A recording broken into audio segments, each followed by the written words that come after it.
you won't harvest a crop. Pag lagi ang tao ay natakot na baka umulan, baka malugi, baka masira ang pananim, hindi na magtatanim pa kahit kailan, kaya wala namang aanihin. Sa pagsapit ng bagong mga pagkakataon sa buhay natin, ang ating pag-aaral ngayon, pinamagatang 3 Laws of Planting. Ang 3 pinakamahalagang mga dapat na ialok-tuntunin sa pagtatanim.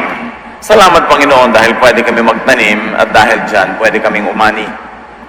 Patawarin niyo nga po kami sa aming mga kasalanan, linisin ang aming mga kalooban, at ihanda ang aming puso na tumanggap ng pagtuturo at paggabay mula sa inyo. Kayo lang ang gusto namin marinig. Gamitin niyo lang inyong lingkod, ngunit kayo po ang mangaral.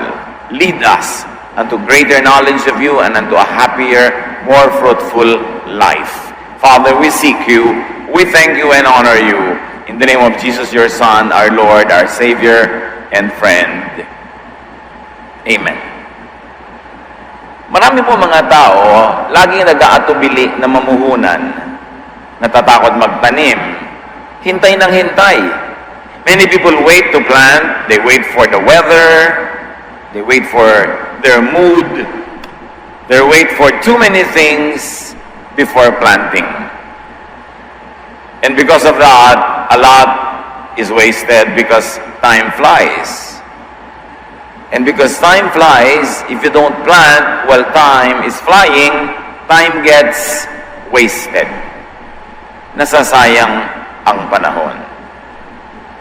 Tulad ng pagka hindi ka nagtanim sa oras ng taniman, maiiwan ka ng ulan, maiiwan ka ng magandang weather, maiiwan ka ng lahat. At pagka huli kang nagtanim, tulad ng palay, huli ka rin aani. Nakapag-ani na yung iba, ikaw na lang natin ang hindi pa umaani. Lahat ng daga sa buong kabukiran, sa bukid mo pupunta dahil doon na lang sila may makukuhang palay, kaya wala kang maaani. Dapat nasa panahon. Sayang, ang bawat minuto, araw, oras, linggo, buwan, taon, na walang tumutubo na pwede mong pitasin pagdating ng panahon. Sayang ang paglipas ng oras na walang nadadagdag sa iyong kabuhayan, wala kang inaasahan na aanihin. Proverbs 10:5, at harvest season, it's smart to work hard, but stupid to sleep. Pagka daw anihan, matalino ang taong nagtatrabaho ng husto dahil anihan yon. Kahit wala kang bukid, makikiani ka, meron kang mapapala.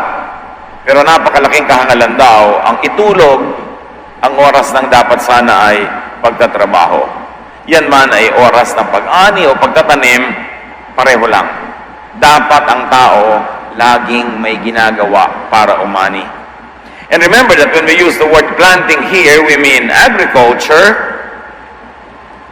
but also investing time, talent, treasure, effort, at kung ano-ano pa, investing something good for harvest in the future, or investing in something good. Lahat ng tao ay mayroong oras, may lakas, may kakayanan, at may kabuhayan, marami man o konti. Dapat lagi natin yung ginagamit na pangmuhunan. Halimbawa, kung meron ka mais, imbes kainin mo lahat, magtira ka ng papatandain mo, papagulangin para may maitanim ka. Pag kinain mo lahat yung mais mo ngayon, wala ka itatanim. Next season, wala kang aanihin. Kailangan ng tao laging merong ipinupundar. Kasi maraming pangangailangan na darating sa buhay. At hindi ka nakakatiyak na sa oras na yung pangangailangan, ay merong ka nung kailangan mo. O merong tao na maaawa at tutulong sa iyo. Kaya kailangan ng tao laging nagsisikap. What are the 3 laws of planting that we like to focus on today? 1, plant and then wait for harvest. Magtanim na muna bago maghintay, at ang hintayin ay yung anihan. Hindi yung naghihintay ka muna bago magtanim. Do not wait to plant. Do not wait for too many things. Do not wait too long before planting. Kasi lumalakad, tumatakbo ang panahon. panahon, hindi naghihintay kahit kanino. Kahit sa hari o kahit sa pulubi, babae o lalaki, mayaman o mahirap, mangmang o matalino, walang hinihintay ang panahon, hindi ito tumitigil sa pag-andar. At paghintay ka ng hintay kung kailan ka mamumuhunan, kailan ka magnenegosyo, kailan ka magtatrabaho, kailan ka magtatanim, maiiwan ka ng panahon. Kung minsan, merong mali ang timing, hindi pa pala dapat magtanim, nagtanim na, nalugi tuloy, pero overall, mas malaking kalugihan at mas malaking kamalian ang maiwanan ng panahon. At lalong-lalo naman yung dahil sa pagsisiguro ay hindi na nagtanim kahit kailan. Ecclesiastes 11:4, if you worry about the weather and don't plant seeds, you won't harvest a crop. At ano yung worry? About risks. Mag-aaral ba ako? Baka naman hindi ako makatapos. Mag-enroll ba ako? Baka bumitin ako sa gitna, hindi ko matapos ang semestre. Mamahalin ko ba ang taong ito? Paano kung hindi niya ako mahalin? Malugi ako. Mamumuhunan ba ako? Paano ako kung malugi? Magtatanim ba ako? Paano kung abutan ng baha, ng bagyo, ng peste? Paano kung sa oras ng harvest ay mababa ang presyo ng aking aanihin? Maraming worry. At pwede tayong magkamali kumisa talaga sa pamumuhunan, pero mas malaking pagkakamali ang sobrang playing safe na hindi ka na namuhunan kasi wala kang aasahang tubo. Wala kang aasahang kita. Talagang maraming risk ang buhay. Maraming pakikipagsapalaran. Just study well, make the best decision based on knowledge, and then plunge into planting. Yung sobrang sigurista, yun ang nalulugi sa buhay dahil wala rin siyang potential to earn. Another law of planting is that plant what you want to harvest. Sabi nga ng matatanda, ang santol ay di namumunga ng mangga. So kung gusto mong umani ng mais, magtatanim ka ng mais. Gusto mong umani ng bigas, magtatanim ka ng palay. Gusto mong umani ng kung ano man, dapat yun ang itatanim mo. Kasi kung anong itinatanim, yun ang inaani. Gusto mo magkapera, namumuhunan ka ba, nagtatrabaho ka ba? Kung ang itinatanim mo ay tulog, katamaran, bisyo, huwag kang umasa na may aanihin ka. Kaya karamihan ng mga tamad, mga may bisyo, ang inaani ay yung ani ng iba. Ang mga tamad na kapatid, ang aging ipinanggagastos, kita ng kapatid nila. Ang mga ginagastos ng mga kapatid na kirami-raming anak na hindi nagsisikap sa buhay, dinidilihensya sa mga kapatid nilang nagsisikap sa buhay. Ang ginagastos ng may mga bisyo, nagda-drugs pa at kung ano-ano, kita ng nanay nila o ng asawa o ng anak nila. Sinisip-sip nila ang dugo ng kapwa dahil hindi sila nagtatanim sa sarili nilang pagod at sa sarili nilang panahon. At lalo sa lipunan natin, napakaraming ganyan. Dapat tumigil na tayo ng pangkukonsinti sa mga batugan. Tumigil na tayo ng pangkukonsinti sa mga sobrang dependent, nakasandal, walang ginagawa kundi manghingi. Kung magkamatayan sila sa gutom, di nabawasan ang pabigat sa lipunan. Sobra kasi tayong mabagin, sobra tayong mapagbigay. Ang nagiging nangyayari, nagiging mga konsentidor na tayo. Binibigyan natin ng gantimpala ang mga tamad at pinarurusahan natin yung masisipag. Ipinapasan natin sa kanila ang lahat ng gastusin, ang lahat ng pahirap, at inililigtas natin yung mga tamad o tengang kawali o yung mga nagpapalusot. So ang nangyayari, ginagantimpalaan natin yung pangit na ugali at ang pinahihirapan natin ay yung magandang ugali, and that is not godly. Even Paul says that he who does not work should not eat. Pagkaalam ng mga tamad, natitikisin sila, magsisipag yan. Pagkaalam nila na hindi mo sila patuloy na kukonsintihin, anak sila ng anak, tapos ay hihingi ng pang-enroll, silang mag-asawa ang nagpapakasarap sa kanilang pulot gata, tapos ay hihingi ng panggatas, tama ba yun o mali? Galatians 6:7, you cannot fool God, so don't make a fool of yourself. You will harvest what you plant. aanihin mo ang iyong tanim. Kaya ang tanong, mga kapatid, ito, ano ang inaani nyo ngayon? Marahil yun ang inyong tanim. O kaya, nadadamay kayo sa mga kapwa nyo o kamag-anak na hindi nagtanim, kaya ang konti tuloy ng pinapakinabangan nyo sa inyong sariling ani. O kaya, sobra kayong konsentidor sa iba. Hirap na hirap kayo sa pagsuporta ng kanilang mga luho sa buhay. Pero kung ano, tanim yun ang ani. Kaya iba nagtataka, bakit po kaya ako hirap na hirap sa buhay? Anong tanim mo? Kasi Diyos na ang may sabi, kung anong tanim, yun ang ani. Ngayon, kung ang sipag-sipag mo, ang ganda-ganda lang yung ugali, wala ka pa rin ani ngayon, baka next month, next year, aani ka na. Kasi may itinanim kang mabuti, may inaasahan kang aanihin. Pero yung walang itinanim, walang dapat asahan, at hindi dapat umasa. So, plant good seeds. Yung totoo yun ngayon. Lalo ang dami-daming tao, bigla-bigla nag-abroad, nawawala sila. Kailangan, kung naiwang ka man, merong natira sa'yo. Dapat hindi mo iniaasa kahit kanino ang magiging kailangan mo habang nabubuhay ka. Napakahalaga naman na kung ikaw ay anak, apo, pamangkin na iniruga nga, pinag-aral, tinustusan, ang may lumingon-lingon ka naman dahil naubos na sa'yo, ang dapat sana'y inipon ng mga magulang mo, wala tuloy silang ipon. Therefore, ikaw dapat ang savings nila, ikaw ang investment nila, at sa'yo sila dapat tumubo.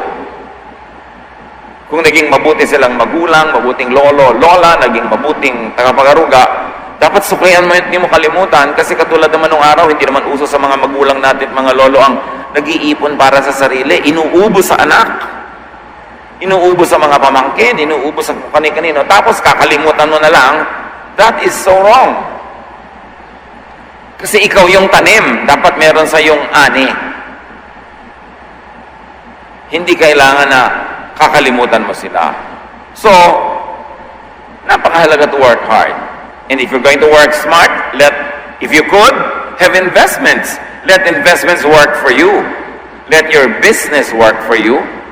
At kung may mga royalties, meron ka mga pinroduce na kumikita habang natutulog ka, that is a smart way to live. Na hindi isang kahig, isang tuka, isang trabaho, isang sweldo, isang paghihirap, isang kain. So bukas, pag may sakit ka o sarado ang trabaho, wala kang kakainin. Napaka-importanting meron ka pang ibang income na kumikita habang ikaw physically ay hindi nagtatrabaho. Hindi kailangan sobrang maging matalino. Dapat lang nating buksan ang ating mata at makita kung paano nabubuhay ang ating kapwa, ang ating mga ninuno, ang ating mga magulang, at makikita natin na laging maraming kapos na kapos. So, merong mali sa style ng pamumuhay, tapos uulitin mo lang, worse pa, edi mauulit na naman yung kakapusan na yon. Cyclical na, namamana na lang ang kahirapan, hindi nalalampasan. Napaka-importante na creative tayo in creating wealth. Kung kaya pa nga magkaroon ng passive income through investments, through placements, and if you could, through royalties. If you want to harvest knowledge, plant knowledge, study. Meron, uy, buti ka pa, ang tali-talino mo. Nag-aaral kasi ako, ikaw, paano yan, text. Tapos nagtataka ka pa, mas matalino ako sa iyo. Nag-aaral ka ba? Alam mo bang ispellin ang Czechoslovakia? Ay, nosebleed. Alam mo yung nosebleed, expression ng mga tamad mag-aral. Tanggalin nyo sa vocabulary nyo yan. Excuse yan ng mga tamad. Kailangan kung nosebleed, pag-aralan mo para next time hindi na uli nosebleed. Last year, nosebleed sa'yo, ispellin yung word na no. This year, nosebleed pa rin, at hanggang kamatayan mo na nosebleed pag wala kang ginawa. Dapat mayroon kang gawin. Dapat ang tao masipag mag-aral, hindi lang sa eskwelahan. Merong magaling maglaba, matuto ka sa kanya, anong stroke niya sa paglalaba.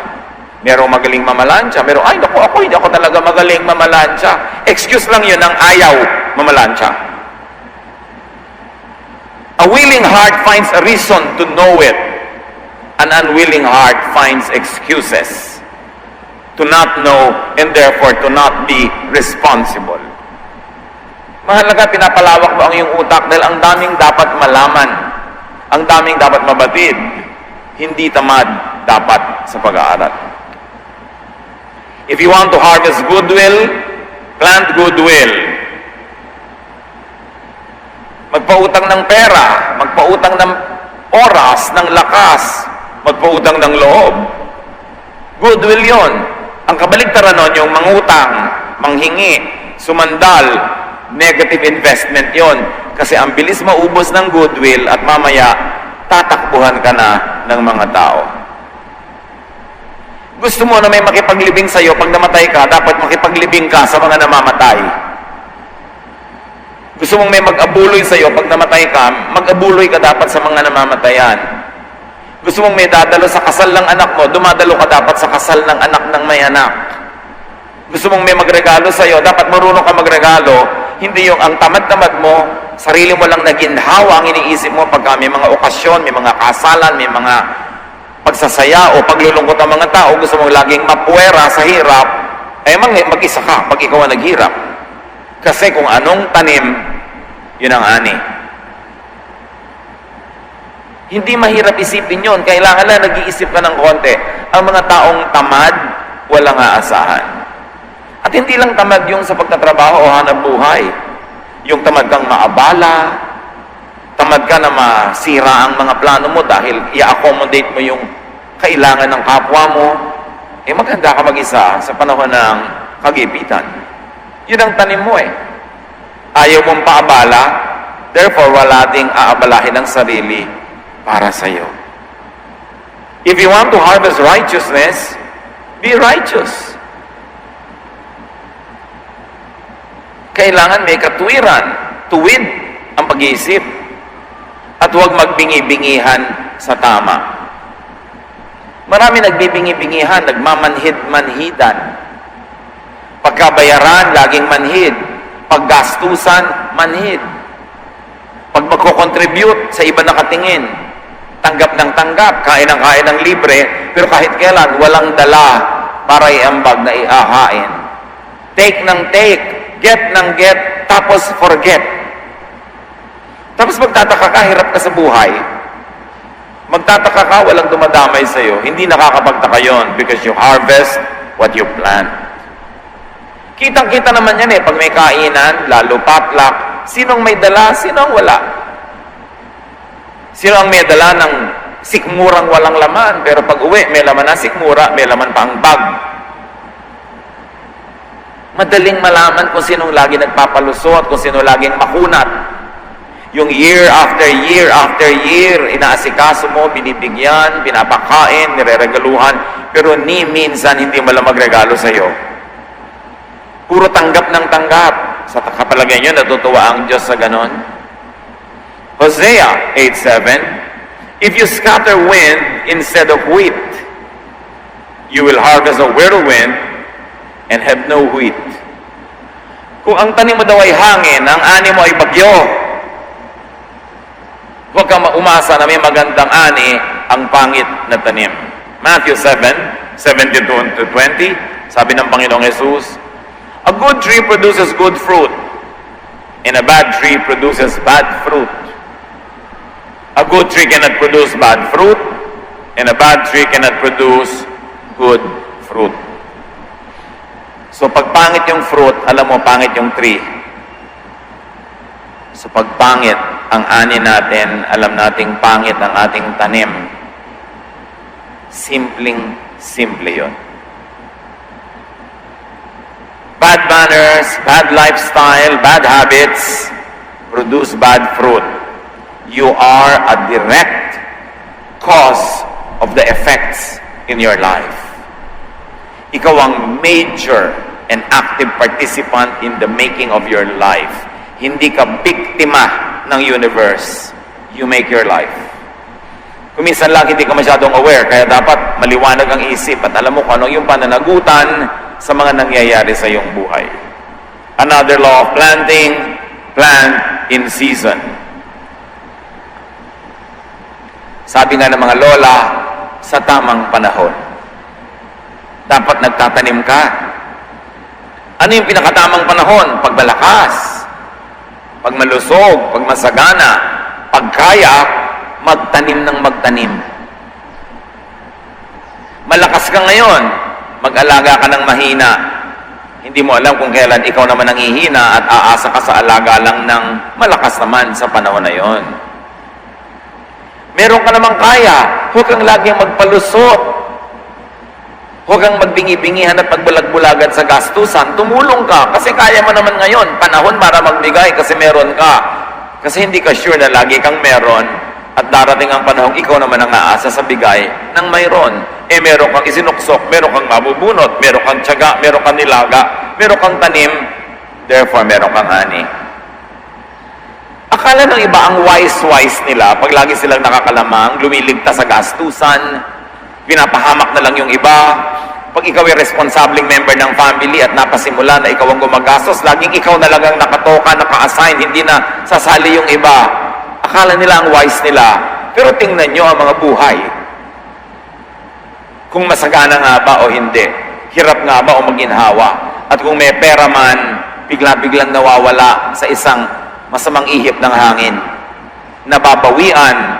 Kasi pagka binigyan ka, kasi hindi ka nagbigay, langit ang babawi mula sa iyo. At mas mahigpit bumawi ang langit. Mas mahigpit humagupit ang langit pag langit ang namalo. Kaya dapat mag-volunteer ka na huwag mapalo. Mag-volunteer ka na huwag forcibly mahingan, magbigay ka na lang kusa. Because life is inhaling and exhaling, it is getting and giving. It is loving and being loved. It's always a cycle. You've got to complete the cycle of life. And that cycle is giving and receiving, giving and receiving. That's why even to the works of God, we give because we receive from God. Huwag sobrang magpakawais na lalamangan mo ang kapwa, lalo na yung lalamangan mo, yung mabuti sa'yo, aabusuhin mo yung mabuti sa'yo, sa palagay mo walang Diyos na nakakalam ng ganyan mga bagay. And God is God of justice. Walang kalugihan doon. Yung Proverbs 31:18, sabi tungkol sa isang babaeng uliran, she knows when to buy or sell, and she stays busy until late at night. Masipag ang babaeng ito. So pag walang kabuhayan ng tao, malamang ay tamad. O kaya masipag pero hindi smart. Pagod na pagod pero wala namang kinikita. O kaya di pa lang harvest time. So maghintay, umasa at patuloy na gumawa ng mabuti. O kaya paminsan-minsan talaga lang kapuspalad. Pero yung tinatawag na kapuspalad, paminsan-minsan lang yan. Hindi yan ang rule, exception yan. Kasi it defies logic. Yan ang sinasabi ni Solomon na time and chance happens to all. Meron talagang kahit nagsikap, kahit mabuti, hindi pa rin pinalad. So, kumanta ng leron-leron sinta. Kapos kapalaran, humanap ng iba. Try again. Hindi ko minsan ka lang nalugi, hindi ka na magnenegosyo buong buhay. Hindi ko minsan ka nasaktan sa pag-ibig, hindi ka na iibig muli. Lagi magleron-leron sinta. Makakatsyempo ka rin. At sa dinami-rami ng paulit-ulit mo ng paggawa ng mabuti, you're increasing the chances that you will have a good harvest. At yung babae ng Proverbs 31:15, she gets up before daylight to prepare food for her family and for her servants. At sa ibang translation, she prepares not only food but also the work to be done by her servants that day. Organized. Mahilig magnegosyo pero hindi napapabayaan na siya ay asawa at ina sa loob ng tahanan. May balance. Balance dapat ang buhay kahit yung mga mahilig maglingkod sa Diyos. Huwag yung puro lagi nasa church, nasa ministry, tapos walang pagkain sa bahay nyo. Napapani sa mga sinaing sa kaldero. Nilulumot ang mga damit na nakababad sa batya. Tapos praise the Lord and praise the Lord. Nasa ospital ba kayo? Hindi po, nasa bahay. Abay, dalhin mo sa ospital ang asawa mo. 1 week nang nagle-labor. Mahirap na gawin yan. Dapat kumuha na kayo ng medical attention. You've got to do something kahit ka prayerful. Kahit ka-espiritual, nakatira ka sa katawang lupa, dapat may gagawin kang earthly and practical. At sabi sa Ecclesiastes 11:10, rid yourself of all worry and pain, because the wonderful moments of youth quickly disappear. So do not be a worrier. Proverbs 17:22, if you are cheerful, you feel good. If you are sad, you hurt all over. At ang ganda sa Tagalog, ang pagkamasayahin ay mabuti sa katawan, at ang malungkuti unti-unting namamatay. So gusto mo na lumigaya ang lumusog ang buhay mo, pasayahin mo ang sarili mo. Kasi ang iyong damdamin, ang iyong emosyon ay may diretsong kinalaman sa iyong kalusugan. Pag lagi kang malungkot, magkakasakit ka. Kadalasan nga, yung lungkot ang dahilan ng sakit. Kaya pasayahin ang sarili, umimbento ng saya kung kailangan, at iwasang maglungkot-lungkutan. Magsaya, magpakasaya, at magpasaya sa kapwa. Ministry yan. Dapat pag nakita ang mukha mo, natutuwa yung tao, hindi natatakot, ay mangungutang, ay manghihingi, ay mga abala, binibigyan mo ang kapwa mo ng sakit. Dapat pag nakita ka, tuwang-tuwa, dahil siguradong kung wala ka mang dalang material gift, masaya kang kasama, meron kang gagawin, masipag ka. Kung makikitira ka sa kamag-anak kahit ilang araw, at iyakan nyo ilang araw lang, hindi pagkatagal-tagal, kahit ilang araw, hindi ka tamad, yung ang sipag-sipag mo, na gilinis-linis ng bahay dahil nandun ka, naghuhugas ka ng plato, naglalaba ka, sigurado lagi kang welcome. Pero yung bisita ka, ang tamad-tamad mo, ang lakas-lakas mong kumain, tapos may bit-bit ka pa ng mga kaibigan mo, dadagdagan pa yung pakainin nung nagpapakain lang sa'yo, aba, walang matutuwa sa'yo nun. Hindi naman mahirap isipin yun, mga kapatid, di ba?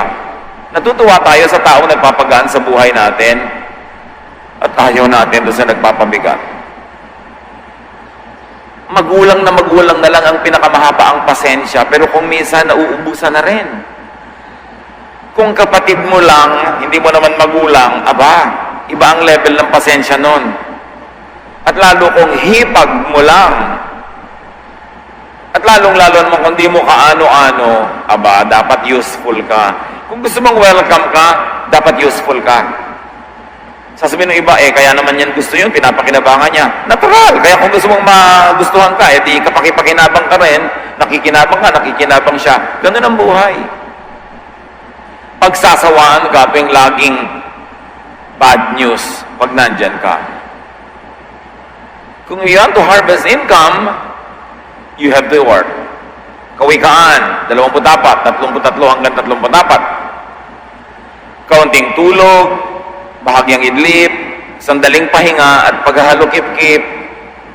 Samantalang namamahinga ka, ang kahirap ay darating na parang armadong magnanakaw upang kunin ang lahat ng iyong kailangan. Ganun ang nangyayari sa tamad. Laging namamahinga, hindi naman pagod. Tulog ng tulog, hindi naman puyat. Kain ng kain, hindi naman nagtrabaho. No? At pag may mga trabaho, gastusan, nagsasawalang bahala, laging nakatunganga. Sabi ng Bible, huwag ka magtaka kung ikaw ay dalawin ng kahirapan, kasalatan, dahil yan ang kinakawian ng mga taong tamad. If you want to harvest knowledge, keep learning, as we have said. And very importantly, learn from the wise. Kawikaan, 27, 17. Bakal, ang nagpapatalim sa kapwa, bakal. At isip ang nagpapatalas sa kapwa, isipan. Pagka ikaw ay may napangasawang hindi ka talinuhan, and I'm trying to use a very polite language, pagka hindi ka nag-iingat, pagdating ng araw, hindi ka na rin katalinuhan. Magkakahawan kayo. Pag ang lagi mong kausap ay di matalino, may talino ka man nung una, mauubos din. pupurol din. Kaya, napakahalaga na namimili ka ng kausap. Namimili ka ng kasama kasi mahahawaan ka. Kaya may mga taong palabo ng palabo ang pag-iisip, papurol ng papurol, padilim ng padilim ang kaisipan dahil sa asawa, dahil sa kasama sa bahay, dahil sa kabarkada. Nakakahawa ang blank-blank. Kaya kung gusto mong tumalino, makipag-usap ka matatalino. Huwag kang matakot mag-nosebleed. Don't stay in your comfort zone na yun na lang alam mo forever at maginhawa ka na doon. Kaya nakakalungkot yung dating matalino, tapos after 10 years, nakita mo, ba't ano nangyari sa mentality nito? Kasi pala, ganun sila mag-asawa. Ganun sila mag-usap. Yun ang topic nila. Ganun ang buhay nila. Naging ganun siya. Ingatan kung sino ang kasalamuha. Iron sharpens iron. If you want to harvest goodwill, do good to people. Lucas 6:38, magbigay kayo at kayo'y bibigyan. Remember, nauna ang pagbibigay bago tumanggap. Magbigay kayo at kayo'y bibigyan ng Diyos. Hustong takal, siksik, liglig at umaapaw pa ang ibibigay sa inyo. Sapagkat ang panukat na ginagamit ninyo sa iba ay siya rin gagamiting panukat sa inyo. So kung wais ka sa iba, wais din sa iyo ang Diyos. Kuripot ka sa iba, kuripot din sa iyo ang Diyos. Nang lalamang ka sa iba, hindi ka pagbibigyan ng Diyos. Kasi ang tanim, ani. Hindi puro panghihingi, hindi puro tiway, hindi puro pagmamaang-maangan, paggastusan na. Kasi yun din ang ibabalik sa'yo ng langit. Pag ikaw ang nangangailangan, magmamaang-maangan din ng Diyos. Dahil pag nangangailangan ng iba, nagmamaang-maangan ka. Kaya hindi nakakataka na yung mga ganitong tao, kahit na ang kukuripot, kahit ang tatalino sa tingin nila, wala pa rin naman nangyayari sa buhay. Galatia 6:9, kaya huwag tayong magsawa sa paggawa ng mabuti. Pagdating ng takdang panahon, tayo ay aani kung hindi tayo magsasawa. Patuloy na gumawa ng mabuti at patuloy magsalita ng magagandang mga pananalita. Hindi laging, wala akong pera, kahit meron.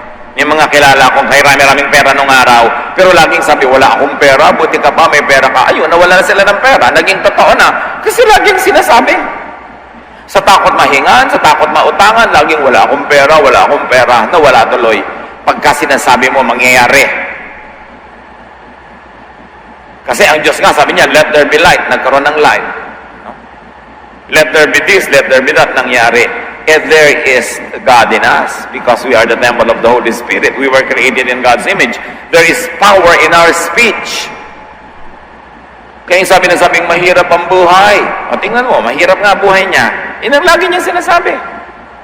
Mahirap ang buhay. Malungkot ang buhay. Kaya tayo dapat i-bless natin ang Pilipinas. Hindi lagi yung pangit ang sinasabi natin tungkol sa ating bansa. Yun lang yung lagi nangyayari. You bless with your words. You bless others, you bless your nation, you bless yourself. Hindi yung ganito lang ako kaya nagiging gano lang talaga. Hindi marunong magpasalamat sa Diyos. Ang ganda-ganda ng bahay. Pag sabi, ang ganda ng bahay nyo, di naman, maliit nga. Tandahan din kami, praise God. Hindi naman yabang yun kasi totoo. Ang sarap-sarap naman luto mo, kulang nga yan sa sangkap Gusto mong ibuho sa kanya yung sabaw dahil ang sarap-sarap na nga, inarte pa siya na hindi masarap. Di ba? Ako rin nasasarapan. Thank God, meron tayong gana. Why can't you just praise God and enjoy life? Bakit kailangan maliitin yung malaki, papangitin yung maganda? Yun tuloy ang nangyayari. Change your vocabulary for something godly, better, and happy. Totoo ba yun? Tama na yung reklamo. Ang dami-daming dapat ipagpasalamat. Kumusta ka? Malungkot. Kumain pa ka kaninang almusal. Pasalamat kami, kinain ka. Ba't di mo sabihin, kumain ako, ba't malungkot? Laging negative. May mga tao kasi laging gusto kinakaawaan sila. Laging kino-comfort. Kaya tuloy, nagiging kawawa talaga. Humanap kayo na mapupuri sa buhay, mapupuri sa kapwa, mapupuri sa sarili, at ibigay nyo sa Diyos ang papuri. Hindi masama yun, hindi yun yabang. Yun ay pagkilala na ang Diyos ay maganda, maayos, mabait, masagana, and it will happen. Because there's power in the spoken word. Kaya mga bata, pag sinabi yung batang yan, makulit, nadidig niya, lagi nagkukulit. Pero sabi niya, alam mo, batang yan, mabait. Nadidinig niya ng konti, ay, bumabait nga doon sa may isang gilid. Sinasabi niyo kasi. May mga magulang naman, taklas, pastor, ito mga anak ko, tigas ang ulo. Kausapin niyo nga. Kasi ko talaga, sa harap niya mo sinasabi yan. Kaya tumitigas ang ulo, hindi ka marunong mag-handle. Kailangan tama ang pag-handle. Napaka-importante mga kapatid. Ang tanim, inangani. Kailan ka huling may ginawang mabuti? Sa gumawa sa inyo ng mabuti. Ilista nyo lahat ng mga taong gumagawa sa inyo ng mabuti at sa tapat ng pangalan nila, ilista nyo kung may nagawa na ba kayong mabuti sa kanila. Kung wala kayong ginagawang mabuti sa gumagawa sa inyo ng mabuti, ititigil ng Diyos ang mabuting project na yon. Kasi hindi kayo nagre-respond. At baka bawiin pa yung mga natanggap nyo. Pag gumawa sa inyo ng mabuti, dapat suklian nyo ng kabutihan. Alam nyo kung bakit maraming tao nagiging masama ang ugali, nagiging maramot? Kasi sa dinami-rami ng kabutihang ginawa nila sa kapwa, walang isinukling mabuti, kung minsan masama pang isinukli, nadadala sila. At pag may taong mabuti na dinala ninyo, kayo ang nagpadagdag sa lungkot ng mundo. Kayo ang nagpadagdag sa hirap ng buhay dahil dati na mapagbigay, pero dahil sa inyo, naging wais na rin, it is your outstanding failure.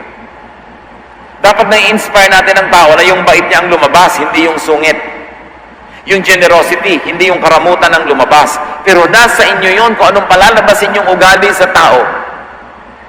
May mga husband nagsasabi, ang wife ko po, laging ganito, laging ganito. Sige, baka yun ang napapalabas mong ugali niya. Kasi ikaw tong kasama araw-araw. May kapangyarihan kang palabasin yung maganda, ba't ang lumalabas pangit?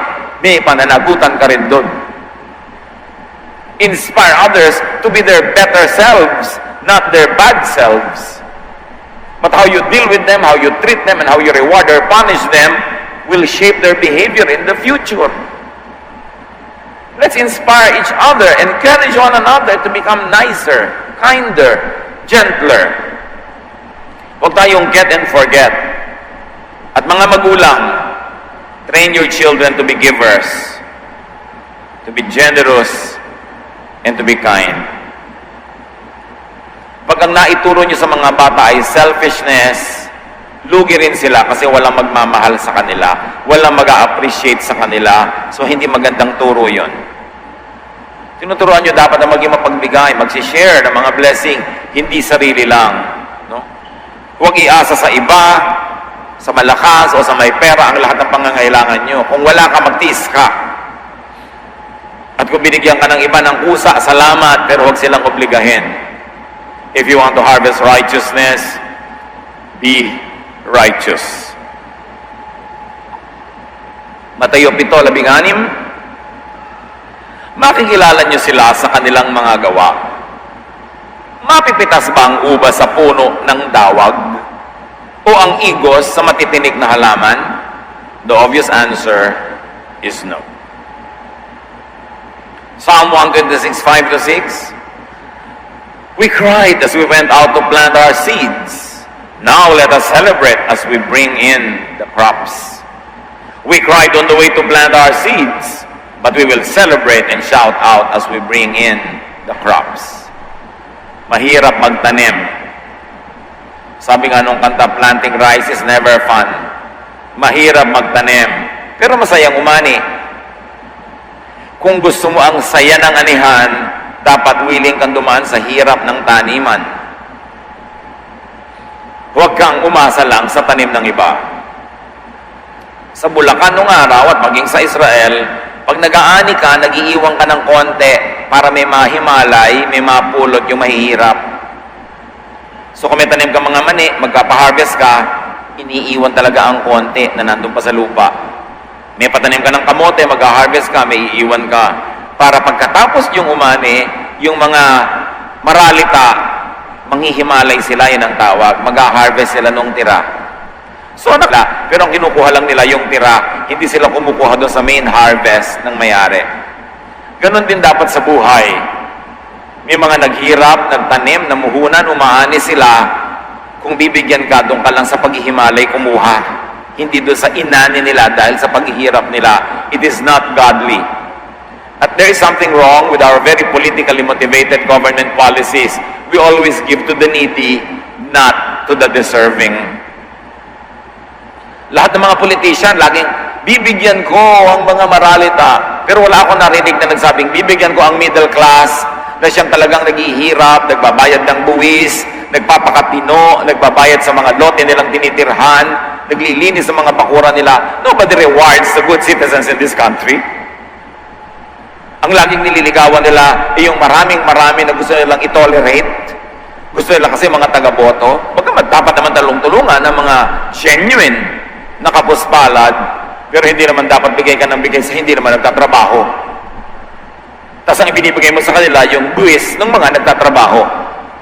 You are rewarding sloth and you are punishing hard work. It is not a godly policy. People who harvest today cried and worked hard when they planted yesterday. So let them harvest and enjoy the fruits of their labor. Kumisan, may doktor, sasabihin mo, 5 minuto lang naman ako tinignan ng doktor na yan, 500 agad ang bayad. 10 taon nag-aral yon. Kitang-kita mo yung kinita niya in 5 minutes, hindi mo naman tinignan yung hirap niya ng 10 years. Maraming tao, hindi naman sila kasama sa hirap, pero gusto nila kasama sila sa ginhawa. Lakas-lakas kumitan yan. And therefore, dapat kang bigyan, ganon. Pero kasama ka ba nung nag-aaral siya, nung naghihirap siya, nagsasakripisyo siya para marating niya ang narating niya? Kasama ka ba doon? Tapos ngayon gusto mong kasama sa pag-harvest. Do not covet, desire wrongly, do not harvest what you did not plant. It will never work that way. Hindi ka aangat sa lupa sa ganung paraan because that would be stealing. Galatia 6:9, kaya't huwag tayong magsawa sa paggawa ng mabuti. Pagdating ng takdang panahon, tayo ay aani kung hindi tayo magsasawa. So gumawa ng mabuti. Gusto niyo mag-harvest next year, magtanim kayo ngayon ng mabuti, ng sipag, ng puhunan. Kung wala kang ani ngayon, baka wala kang tanim nun. O nagtanim ka sa walang kwentang lupa, nangyayari rin yon. So mamili next time kung saan magtatanim. O kaya nagtanim ka sa magandang lupa pero ang tanim mo ay walang kwentang buto o walang kwentang halaman. So pumili ka ng itatanim, pumili ka ng pagtataniman, but always plan. Laging may cause ang effect. At laging may effect ang cause. Your life today is an effect of causes. If you want to change the effect, change